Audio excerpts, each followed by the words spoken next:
A tradition of Smash Bros. DLC has been to include a slew of new Mii Fighter costumes along with the dropped character. For the longest time, these would result in little more than, that's neat. But by the end of Ultimate's first pass, they've arguably become just as hype as the proper character, thanks in part to the deluxe treatment some characters have gotten. This unofficial term refers to the select Miis that are given complete costumes covering their entire face, occasionally including music as well. This makes it feel like you aren't even playing as a Mii at all. The main example being Sans,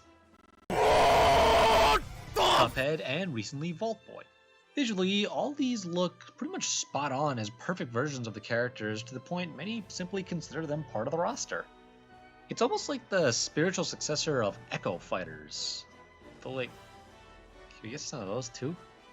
Please? Like, bump up the price and add some animations. Like, please? Anyway, their massive growth and popularity has led me to want to do a top 10 of some sorts, but I couldn't narrow it down to 10, so I'll be counting down the top 15 Mii costumes that I'd like to see in some form, in no particular order. Additionally, in the bottom corner here, I'll put the music that I imagine would accompany it. Not all of them have music, but this is just what I would assume if they did come with it. Number 1. Shovel Knight. Of all these costumes, this is one that I'm honestly shocked hasn't happened yet. Shovel Knight is already an assist trophy and a spirit, and it's just such an easy change.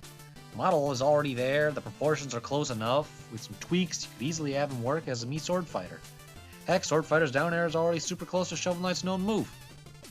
I don't think I need to say too much about the game itself, it's already become such a massive and beloved property, and is a pretty big part of Nintendo, which is shown by it showing up in Smash at all. It's honestly a little weird that Shovel Knight wasn't the first one of this type introduced, but I would not be shocked if he was soon after. Number 2, keeping with the theme, is Hollow Knight. This is the popular choice that a lot of people are echoing currently. And I completely agree. I love Hollow Knight. It's quickly become one of my favorite Metroidvanias. The art, the atmosphere, the gameplay, all this is top-notch, so of course I'd love to see a sword costume for him. The only real issue is that the Miis have a lot more, well, limbs than this guy does. He has a body, it's just really tiny. Though we've seen members of his kind have longer limbs, so it wouldn't be too weird. Though I guess you could make the argument that maybe Hornet or the Hollow Knight should be chosen, and that's fair. Silk Song is a timed exclusive, so why not? You know what, that just strengthens my desire even more. Heck, yeet them both out and put your boy Zolt in. Number 3 being Quote, from Cave Story.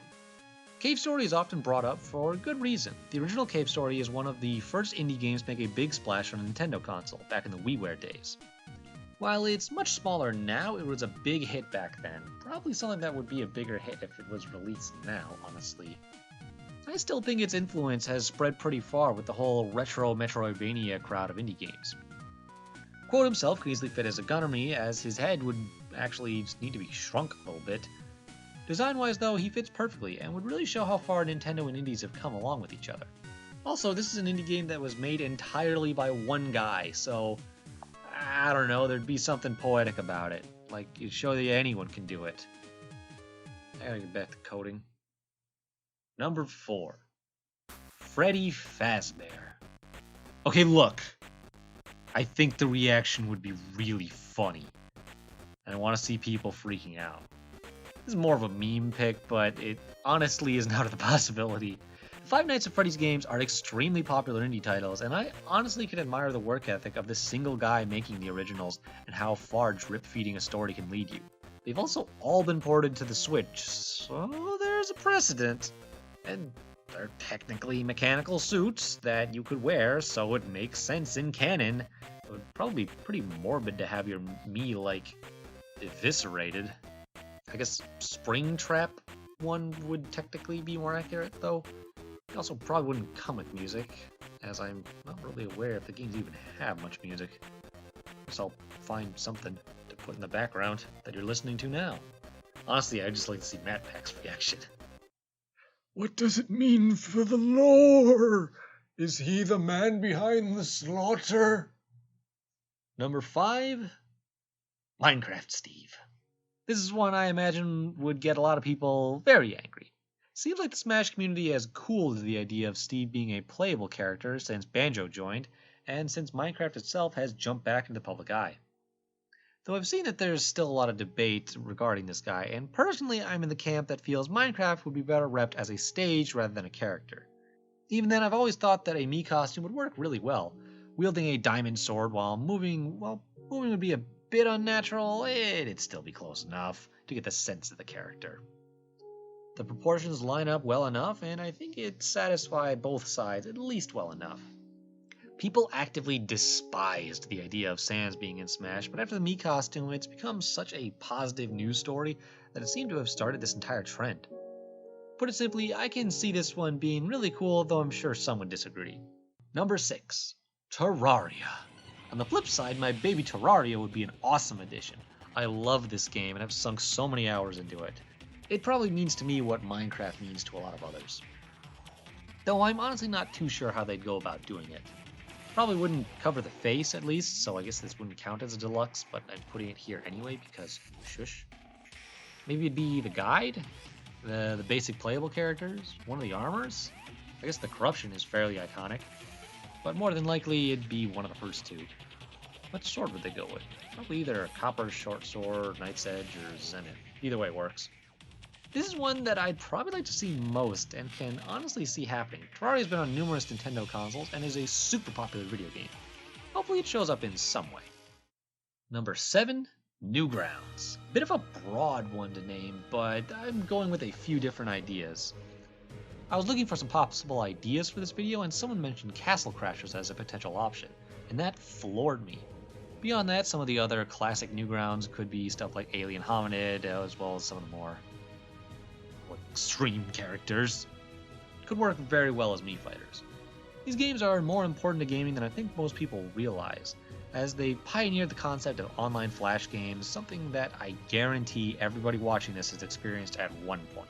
Castle Crashers is probably the most likely and deserving, but I've got a soft spot for Alien Hominid, even if I can never get past the first damn level.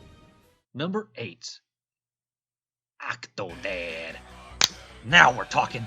Who cares about this entire roster? It's time for Papa to come home and show y'all what's the real, totally normal and not at all strange dad is about. I really like Octodad. I think it's on here entirely due to the personal love of this silly little concept. He'd work well enough as a brawler, and I can only imagine the fun people would be putting his head on other people's bodies. Not a whole lot else to say. It's not exactly a huge franchise, so I don't think it would really happen. But it has appeared on Nintendo consoles, and I'd say he's iconic enough. I just really like this silly little game and think it would be fun. Number 9. YookaLaylee. Moving on from that indie, we go to another that has had a bit of a rough launch. YookaLaylee hasn't been the most successful return to the platformer genre I've ever seen, but still made its mark, and I think that being a Mii costume would be a great olive branch between the original creators of Banjo and where he is now. You could also kind of throw a Hat in Time in there, though I don't really think that'd be a fully deluxe costume. Yuka is portioned a bit strange to make this work, but I think it would be pulled off just fine. Laylee would probably just need to stay in the backpack, similar to how Gramps does with the Rex Mii costume. From what I've heard, the newer Yuka game is actually faring a bit better, so maybe the series is on an uptrend. Regardless, I still think this would be a neat addition. Number 10, BitRunner. This one's a bit weird for me. I've never actually played the BitRunner games, but apparently someone at Nintendo absolutely loves them, as this was technically the first indie to be repped in Smash in any form, and being a trophy in Smash 4. So clearly it has some importance, and it was one of the first indies to make a splash on Wii right alongside Cave Story. His proportions are weird, but I think it could work. Just get the general shape, and if the head's big, then I think it's fine. He doesn't really do much fighting in his actual games, but he could work as a Mii brawler, just having punching stuff. Number 11. Excalibur of Warframe. Warframe is already present in Smash in the form of a spirit, and that's cool, but I'm kind of hoping for a Mii costume as well.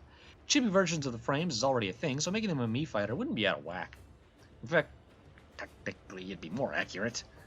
The fact that this series is represented in Smash at all is both surprising and not surprising. It's a super big game, and even in Japan it's popular enough. And its port to Switch has been a big hit, Funny enough, the optimization of the Switch version actually improved all the other versions. How did those guys do it? I also just think Warframe is really cool, and I really like Excalibur and all the stuff around it, despite the fact that I can't get very far in it because it's grind. I don't really see it happening, but I'd like to live in a world where this becomes reality. Number 12, Katamari. Katamari, again, is actually already represented in Smash. In Pac-Man's taunt. It's okay, Heihachi, we understand. You'll get your chance one day. Now, Jin, take your pappy back to retirement home. He's wandering again. A fun fact is that the first remake of Katamari was released on the Switch the same day as Ultimates. That poor game, damn.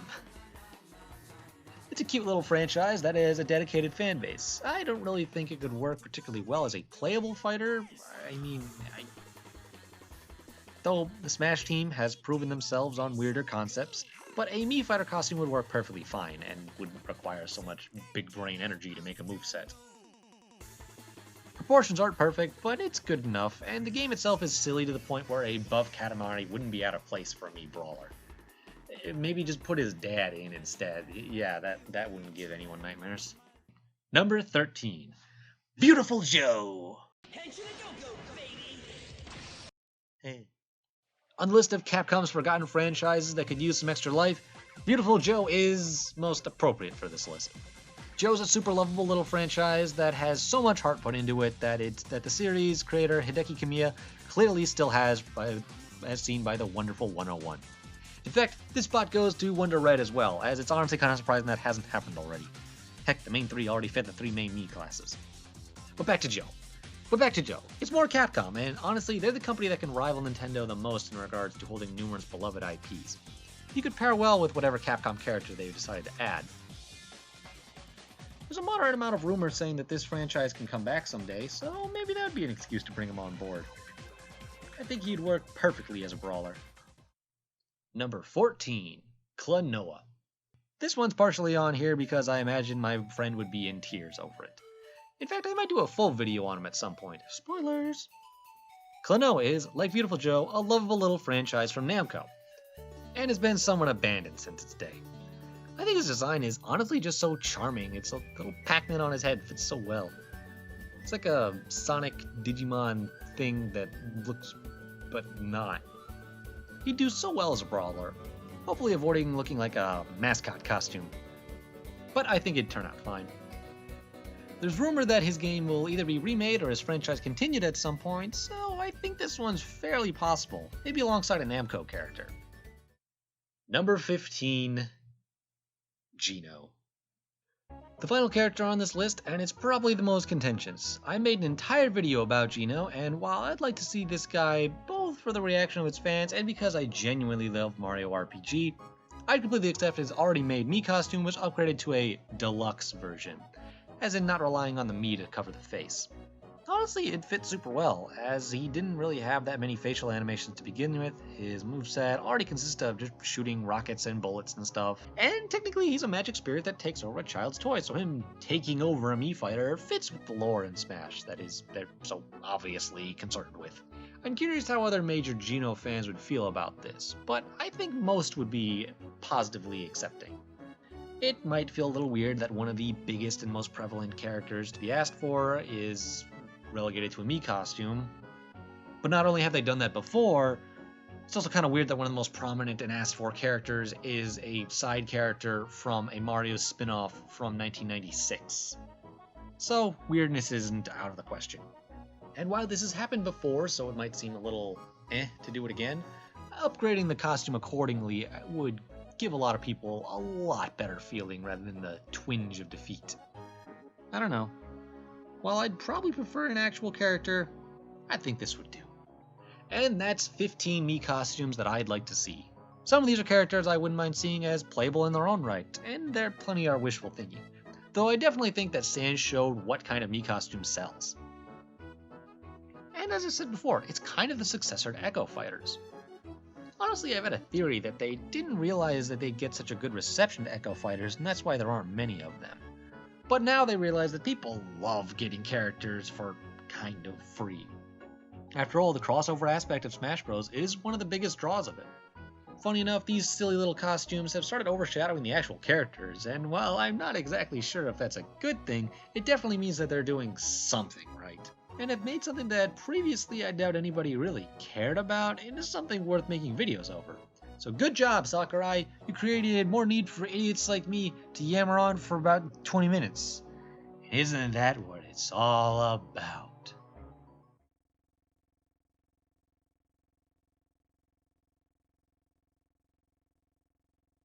It's me, Mario!